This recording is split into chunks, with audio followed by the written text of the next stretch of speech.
Shalom, salam sejahtera dalam kasih Tuhan kita Yesus Kristus. Perkenalkan, nama saya Naomi Koboya, mahasiswi kampus Sekolah Tinggi Agama Kristen Protestan Negeri Burere Sentani, jurusan Pendidikan Agama Kristen semester 4B.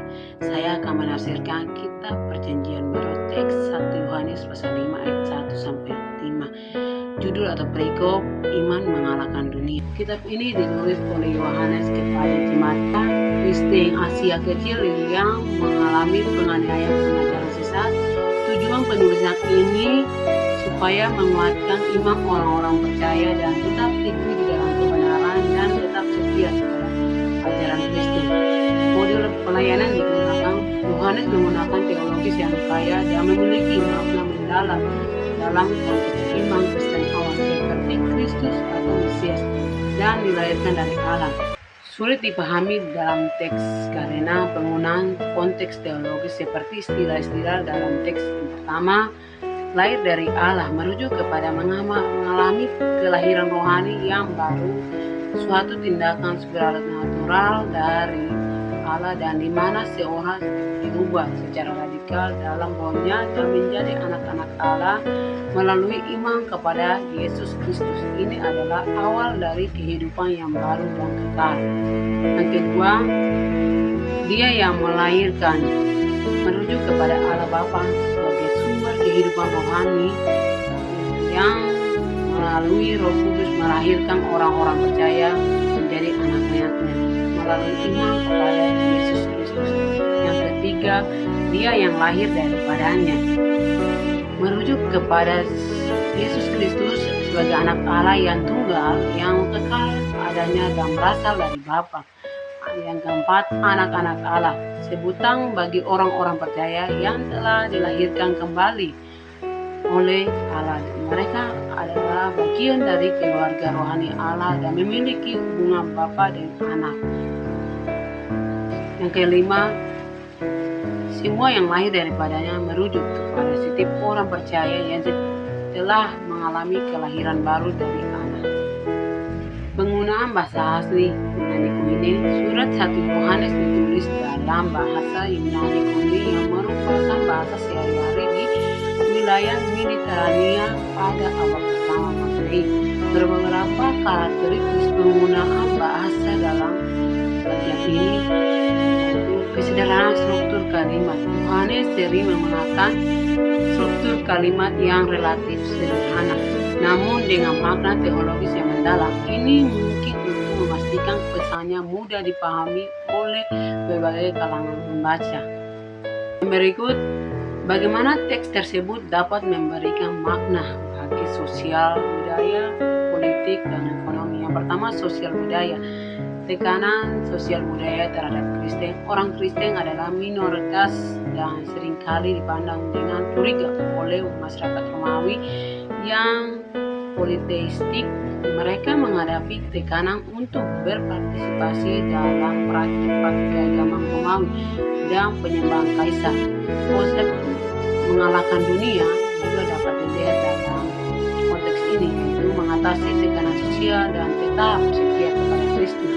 Nilai-nilai kekeluargaan, konsep lahir dari Allah dan anak-anak Allah, menggunakan bahasa keluarga yang akrab dalam budaya Mediterania untuk menggambarkan hubungan baru orang percaya dengan Allah dan satu sama lain. Yang berikut, politik kekaisaran Romawi. Kekaisaran Romawi adalah kekuasaan politik dominan, meskipun pada saat penulisan 1 Yohanes belum ada penganiayaan sistematik di seluruh kekaisaran. Potensi konflik dengan otoritas Romawi selalu ada, terutama terkait dengan kesetiaan utama orang Kristen kepada Kristus sebagai Tuhan. Identitas yang berbeda, orang Kristen memiliki identitas ada sebagai warga negara dunia dan warga kerajaan Allah.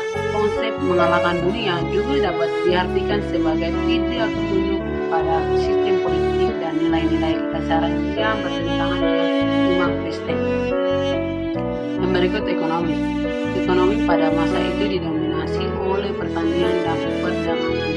Orang Kristen berasal dari berbagai lapisan sosial dan ekonomi.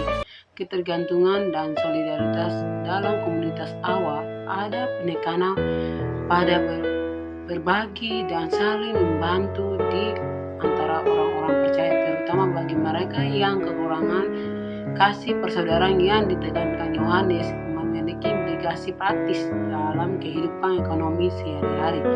Konsep perintah-perintahnya tidak berat juga dapat dilihat dalam konteks bagaimana orang-orang percaya dengan sukacita berbagi sumber daya mereka.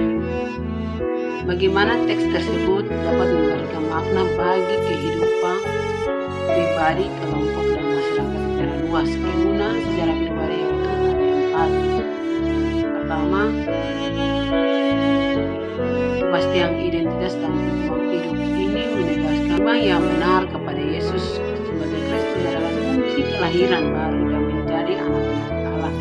Ini memberikan kepastian identitas rohani yang kokoh dan tujuan hidup yang jelas, yaitu hidup dalam kasih dan ketaatan kepada Allah di tengah kebingungan identitas dan pencarian makna hidup. Fondasi yang teguh. Yang kedua, motivasi untuk hidup dalam kasih dan ketaatan. Pemahaman bahwa kasih kepada Allah secara alami menghasilkan kasih kepada Yesus dan sesama serta termanifestasi dalam ketaatan, memberi kasih yang kuat untuk menjalani kehidupan yang berpusat pada kasih dan kebenaran. Ini membantu individu mengembangkan karakter yang saleh dan relasi yang sehat. Yang ketiga, kekuatan untuk menghadapi tantangan dunia. Janji kemenangan atas dunia melalui iman memberikan pengharapan dan kekuatan pribadi untuk mengatasi godaan, kekecewaan, dan tekanan hidup yang bertentangan dengan nilai-nilai Kristen. Individu tidak perlu merasa dikalahkan oleh dunia, tetapi memiliki keyakinan akan kuasa Allah yang bekerja dalam diri mereka. Yang keempat, kedamaian dan sukacita. Hidup dalam iman, kasih, dan ketaatan kepada Allah. Kedamaian batin dan sukacita yang sejati, yang tidak bergantung pada keadaan eksternal. Kepastian sebagai anak Allah dan kemenangan atas dunia memberikan perspektif bekal yang melampaui kesulitan sementara. Yang kedua, kegunaan bagi kelompok, terutama komunitas Kristen. Landasan persatuan dan persekutuan, pengakuan iman yang sama kepada Yesus sebagai Kristus dan kasih yang saling terhubung, yang artinya kasih kepada Allah dan yang melahirkan menghasilkan kasih kepada sesama anak-anak Allah, menjadi landasan yang kuat untuk persatuan dan persekutuan dalam komunitas Kristen. Ini mengatasi perbedaan dan membangun ikatan persaudaraan yang otentik. Yang ketiga, kegunaan bagi masyarakat secara luas. Nilai-nilai universal kasih dan kebaikan meskipun berakar dalam konteks Kristiani. Prinsip kasih kepada sesama yang ditekankan dalam teks ini memiliki relevansi universal. Mengasihi orang lain tanpa memandang perbedaan dapat menjadi landasan untuk membangun masyarakat yang lebih adil dan damai dan harmonis. Prinsip-prinsip kebenaran teks dari makna hasil tafsiran. Yang pertama, meningkatkan iman.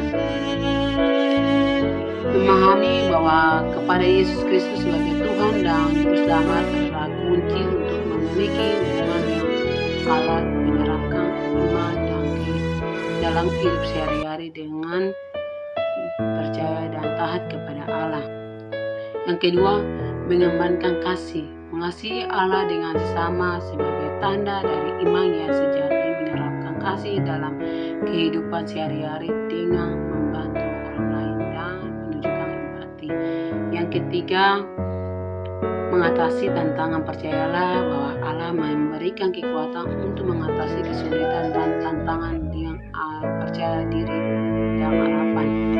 Yang keempat, meningkatkan hubungan dengan Allah. Luangkan waktu untuk berdoa, membaca Alkitab, dan melakukan kegiatan spiritual lainnya untuk memperdalam hubungan, menerapkan kesadaran akan kehadiran Allah dalam kehidupan sehari-hari.